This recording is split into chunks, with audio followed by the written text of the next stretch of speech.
For our next topic, we will going to discuss about the design of tension members. So usually, yung mga tension members natin are usually consist of angles, channels, wide flange, which are bolted, riveted, or welded.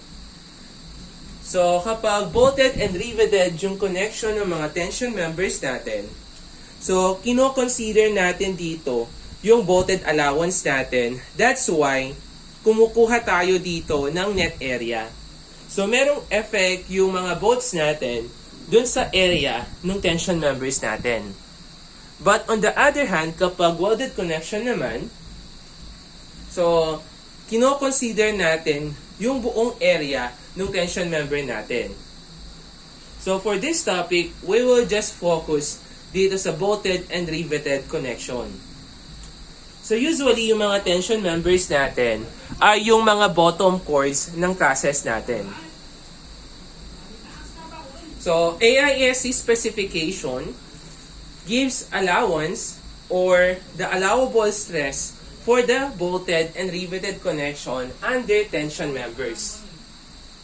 So for this, since we have the analysis of actually loaded, bolted, and riveted connection, so for under our curriculum, since ASD lang naman tayo, so yung principle lang naman ng allowable stress design is yung actual natin o yung mga actual values natin that was computed on the beam itself that must be less than or equal to the allowable. So usually yung mga allowable na to, it was computed using yung mga formulas given by NSCP. So, one of the consideration under the tension members is yung tensile stress natin. So, under tensile stress, so we have two considerations: yielding of the cross section. So dealing with yielding, from the word itself, yielding of the cross section, meaning to say, walang effect yung butas sa mga bolts natin dun sa mga wide flange natin or dun sa mga section natin. So, remember, di ba, yung formula natin for stresses, that is force all over area. So for this example, yung F natin, that was illustrated as the symbol T since tension all over yung area natin.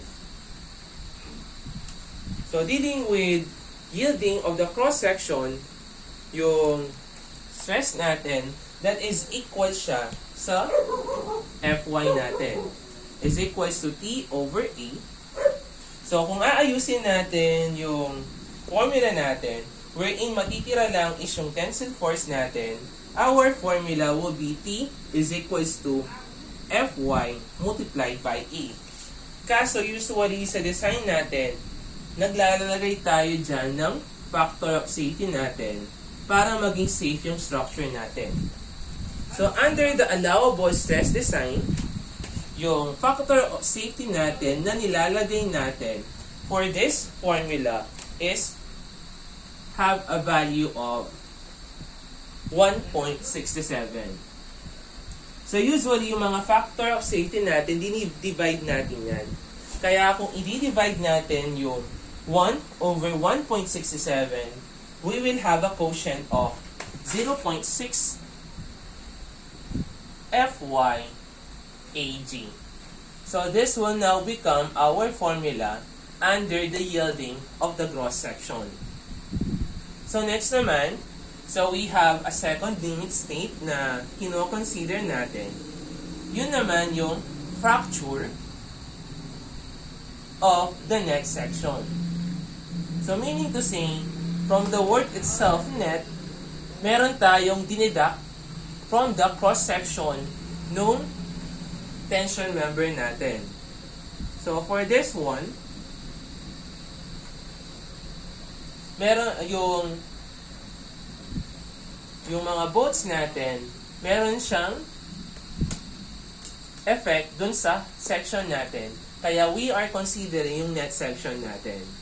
So for this one, same principle lang naman tayo. So yung formula natin in finding for the tensile force is equal to, since fracture tayo, so usually nagkakaroon tayo ng fracture kapag na-reach natin yung FU. So imumultiply natin yan ng area para makuha natin yung tensile force natin. And then, we will divide it on the factor of safety. So, for this example, yung factor of safety naman natin for the fracture is equal to 2.0. So, kapag dinivide natin yung factor of safety natin dito sa formula natin, so we will have a formula for the tensile force which is equal to 0.5 FU, wherein yung EA natin dito or the area na kino-consider natin is the effective area. So, 0.5 FU AE. So, ito yung magsisilbing formula natin. So, wala tayong problema sa pagkuha dito sa area natin, dito sa yielding of the cross section. Kasi that is only AG. Yun yung kabuuan ng cross-section natin sa tension member. So, meron lang tayong problema sa pagkuha naman ng AE natin. So, yung AE natin, that is what we called yung effective area natin. So, in computing for the value of your effective area, so usually, AE is equal to the reduction factor multiplied by the value of your net area. So, kukunin natin yung net area natin sa cross-section ng tension natin. And yung reduction factor naman, it depends dun sa mga tabulated values natin. So, for this example, meron tayong mga guidelines na sinusundan to calculate for the value of your CT.